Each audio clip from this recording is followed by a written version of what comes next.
So నాకు మనస్ఫూర్తిగా ఈ స్టార్ కాస్టింగ్ ఒకటి అంటే ఆ చిత్ర పరిశ్రమ మీద ఎందుకు ఇంత గౌరవం అంటే మనందరం కులాల మీద, మతాల మీద, ప్రాంతాల మీద, భాషల మీద కొట్టుకుంటూ ఉంటాం.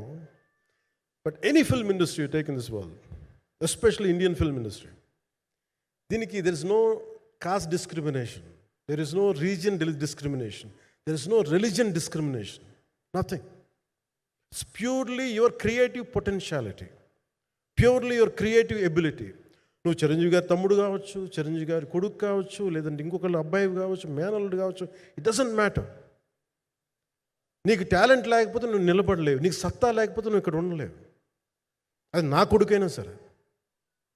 ఇట్ ఆల్ డిపెండ్స్ నీకు ఎంత టెనాసిటీ ఉంది, ఎంత పర్సీవరెన్స్ ఉంది, ఎంత నిలబెట్టుకోగలవు, ఎంత నిలదొక్కుకోగలవు, ప్రతికూలతలు ఎంత బలంగా నిలబడగలవు. ఒక నిర్మాత సినిమా తీయడం అంటే ఒక యజ్ఞం చేయడం లాంటిది.